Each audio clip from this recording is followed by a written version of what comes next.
అబ్బు పదండి, నమాజ్కి టైం అవుతుంది. నువ్వెక్కడికమ్మా? ఎక్కడికేంటి అబ్బు? మస్జిద్కి. ఏంటి మస్జిద్కా? మస్జిద్కి స్త్రీలు రాకూడదమ్మా. మహాప్రభు ముహమ్మద్ సల్లల్లాహు అలైహి వసల్లం వారు ఏమన్నారు తెలుసా? స్త్రీల కోసము మస్జిద్ కంటే తమ ఇంటి కుటీరమే నమాజ్ కోసం మేలైనది అని తెలియజేశారు. మరి దైవప్రవక్త వారు చెప్పారు, మీలో ఎవరి భార్య అయినా మస్జిద్కు వెళ్తానని అనుమతి కోరితే వారిని ఆపకండి, అనుమతి ఇవ్వండి అని చెప్పారు. ఆ హదీస్ గుర్తులేదా మీకు? మరొక హదీస్లో కూడా ఇలా ఉంది, అల్లా దాసురాలైన స్త్రీలకు అల్లా మస్జిద్కు వెళ్లకుండా ఆపకండి అని అన్నారు. ఈ హదీస్ కూడా మర్చిపోయారా మీరు? అవునమ్మా, మర్చిపోయాను. ఎలా మర్చిపోయాను నేను? అల్లా నన్ను క్షమించుగాక. అసలు మసీదు పెద్దలు మసీదులో స్త్రీల కోసం ప్రత్యేక పరదా ఏర్పాటు చేసి స్త్రీలను ఆహ్వానించాలి. అప్పుడే కదా వాళ్ళు కూడా ఇస్లాంను చక్కగా అర్థం చేసుకుంటారు. జుమ్మా బయాన్ విని.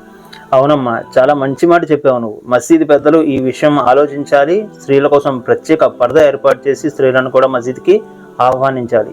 అప్పుడే ప్రతి స్త్రీకి ఇస్లాం అంటే ఏంటో కూడా కొన్ని విషయాలు బయాన్ ద్వారా తెలుస్తాయమ్మా. అలా క్షమించుగాక నన్ను, నేను ఈ విషయాలు మర్చిపోయాను. నేను పదమ్మా, నమాజ్ టైం అవుతుంది, నమాజ్కి వెళ్దాం పద. పదండి అబ్బు.